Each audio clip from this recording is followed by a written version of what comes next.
Ternyata kan saya ngecek santri-santri saya yang pang-pang itu saya cek. Duh, Gus yang membawa marginal ke pondok itu siapa? Simbah. Rumahnya Garung. Loh, Simbah itu dulu itu suhunya pang sak Blitar. Iya. Beliau itu punya outlet nyablon nggih. Namanya Nikita Jibril. Wah. Nikita ini maknanya apa? Nikita ini kita. Kayaknya itu Nikita Jibril itu lebih baik daripada Nikita Mirzani. Ya.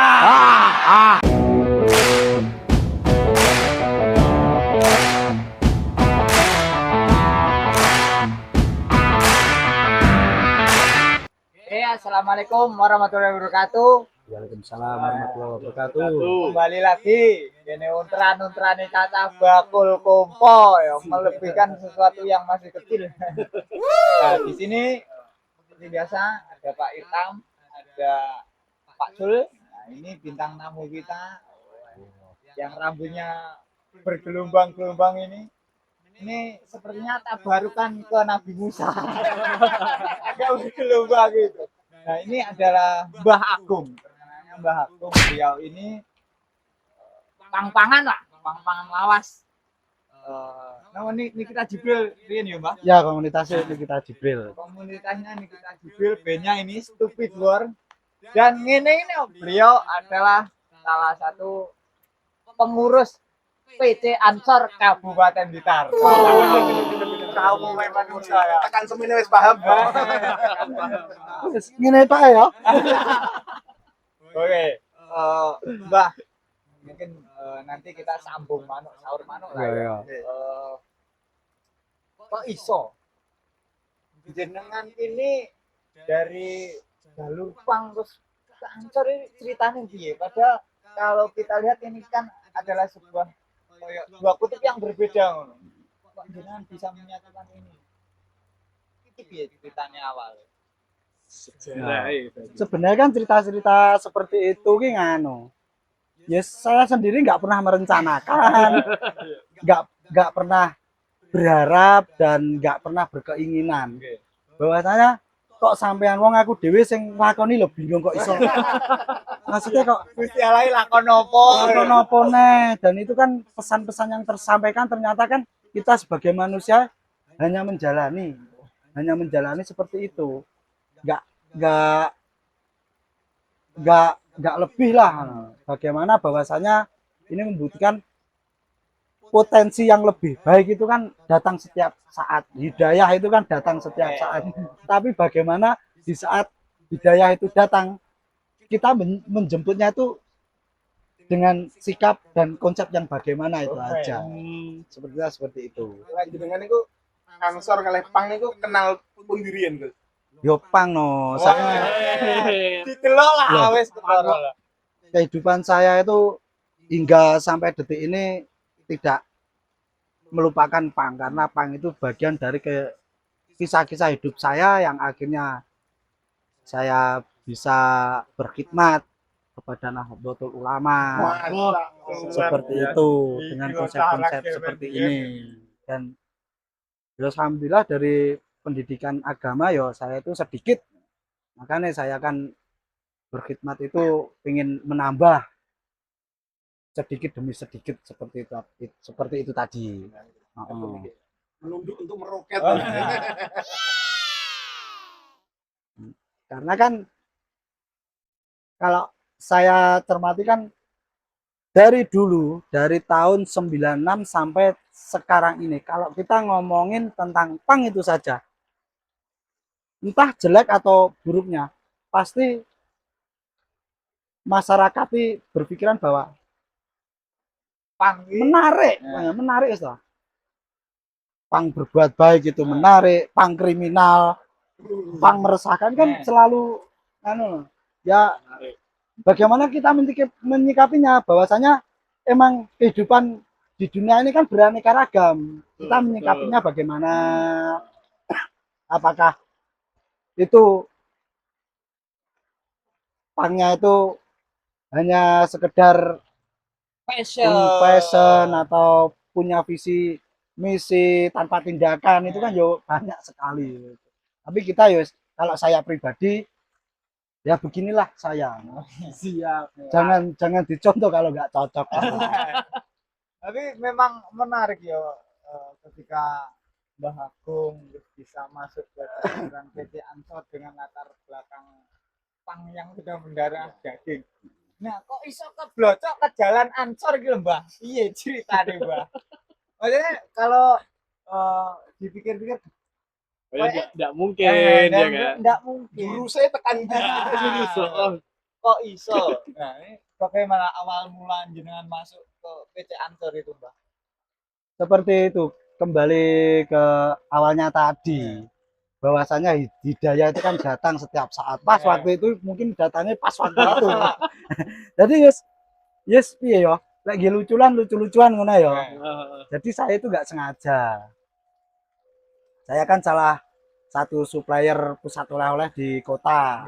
Yang ternyata di pusat oleh-oleh nasionalisme itu yang ternyata ownernya itu kan ketua bidang perekonomian Ansor Kota. Yo pas ngobrol santai biasa santai. Saya kan sering situ karena kan setor kaos dan apa sahabat-sahabat Ansor Kota itu merapatnya di situ. Cuman di saat saya datang kita membahas biasa fenomena hidup. Kita nggak pernah membahas tentang agama ataupun konsep-konsep Ansor nggak pernah. Suatu ketika setor lagi. Ya.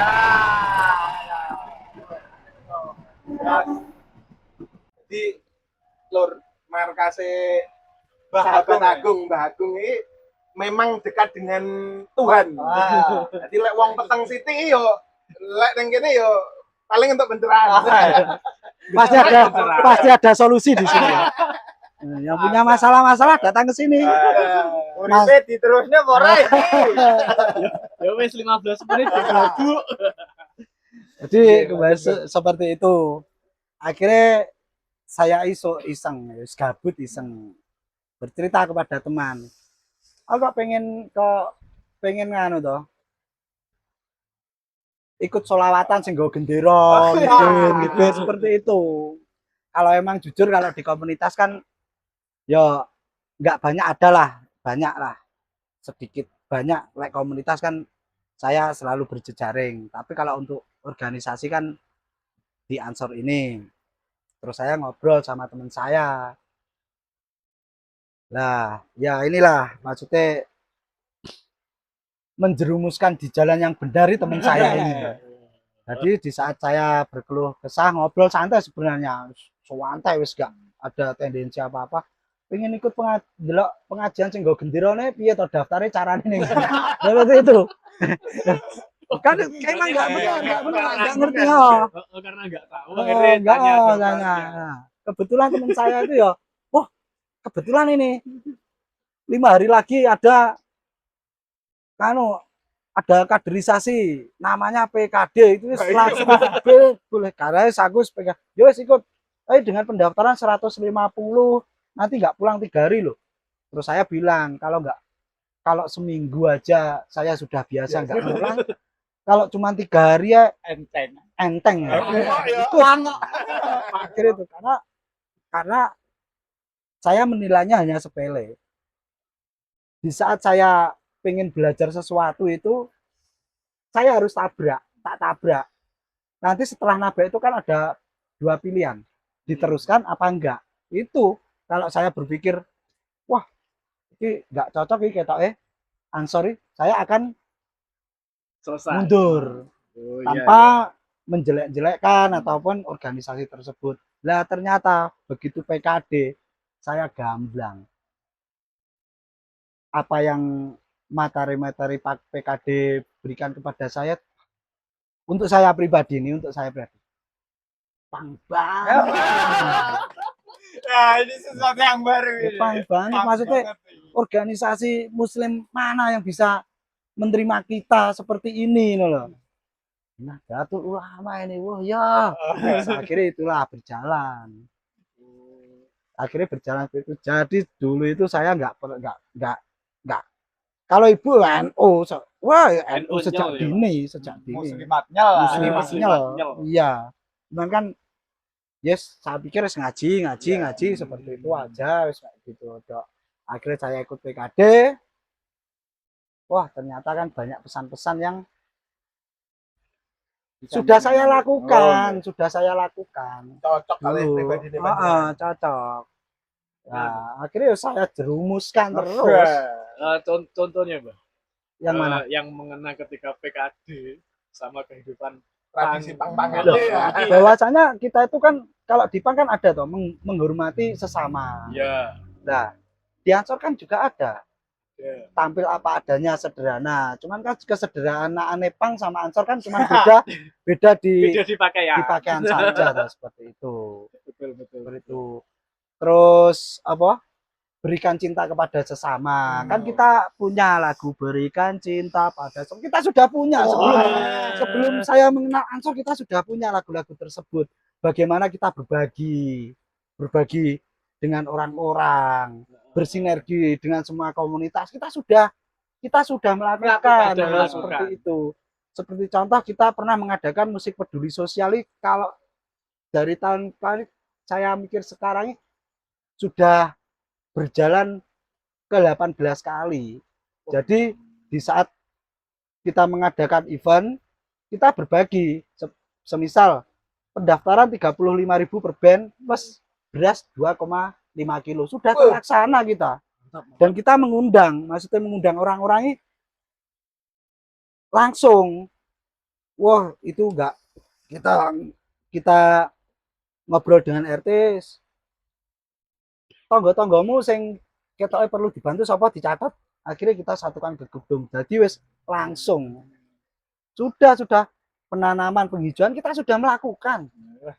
Cuma di PAN itu belum membahas agama. Tapi praktisi, praktisi. Ya, dia lembaga amal zakat. Nah, karena kan memang di PAN kan menghormati sesama. Kalau untuk agama monggo lah. Monggo kita nggak usah bebas seperti itu. Ya itu aja. Keberagamannya itu hidup gitu kalau kita seperti itu. Tampil apa adanya. Seperti itu. Harusnya negara memfasilitasi buat badan amil zakat PAN. Nazis. Jangan biar kontran apa iki. ya biarkan PAN dengan konsepnya di mana dia sebagai counterkultur lah. Mengingatkan kita harus biarkan. Biar kehidupan itu beraneka ragam, seimbang. Seperti itu. Tapi selain itu, selain yang menarik dari Mbah Agung ini, selain Ansor dan PAN, belum banyak orang tahu bahwa ketika di Sabilu Taubah dulu mendatangkan marginal dan pang papan atas lah ya, maksud saya kelasnya udah mencakup nasional, itu beliau adalah salah satu penjembatan antara Sabilu Taubah dan marginal. Dan ketika marginal di Sabilu Taubah itu kan akhirnya impact dari jamaah itu luar biasa tuh. Akhirnya cah nom-nom sing awalnya pang hanya sekedar fashion, akhirnya bisa merasuk yo melu ngaji itu. Nah, iki piye Mbah ceritane kok iso jenengan punya konsep iki anak pengajian, iki anak band terus dijadikan. Karena jadi pada waktu itu kita juga nganu dulu lah, menelusuri bahwasanya kan ada kan kawan-kawan sejalan dan tidak sejalan itu kan hal biasa di dunia itu. Ya kita mengkerucut teman-teman yang sejalan, karena di PAN itu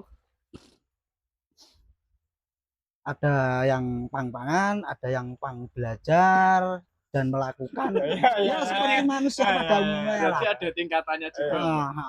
makom ya. Nah kita kan dengan marginal kan sudah sejak awal kita tahu visi misinya di sana juga di tempat di mereka kos-kosan besar, bagaimana mengumpulkan teman-teman PAN untuk berkreasi, untuk berkarya di sana, dan kita pun di daerah juga saling bersinergi menyampaikan pesan-pesan melalui media-media itu di sini. Akhirnya kan kita tahu, wah, kekasaran apa ya? wah kitabnya podo gitu. Ngekliknya Beda kan tulisannya ya. ngekliknya kan enak. Saya kira oke calling-callingan ya itu. Nah, di saat apa yang ada tawaran ini kan saya, Iya, iya. dan di saat itu saya diansor dengan modal PKD yang tadi, dengan modal PKD dan materi yang masuk itu sedikit, guys. Tapi pang banget. Saya menyuarakan unek-unek saya. Wah, iki diansor ini ada band pang dari Jakarta, bagaimana kawan-kawan? Karena kan mayoritas kebanyakan kan kalau ansor kan dengan band-bandan itu kan hal yang belum Masih anu lah. tabu. Iya. Dan dengan apa pengetahuan saya dengan ansor yang PKD tadi kan saya berani apa berdiskusi lah. Iya, iya, iya. Akhirnya ketakutan apa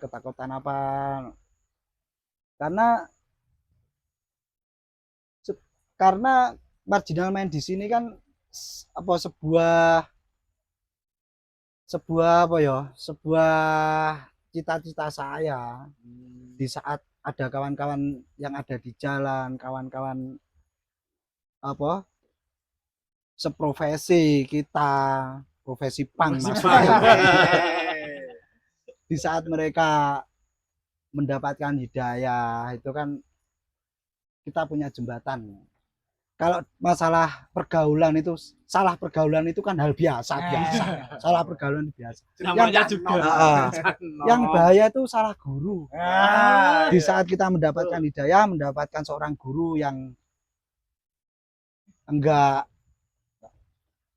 bisa menerima perbedaan yang lain itu kan sangat bahaya. Betul, betul. Sedangkan kawan-kawan yang ada di jalan itu di saat ketika mendapatkan hidayah itu wah luar biasa banget.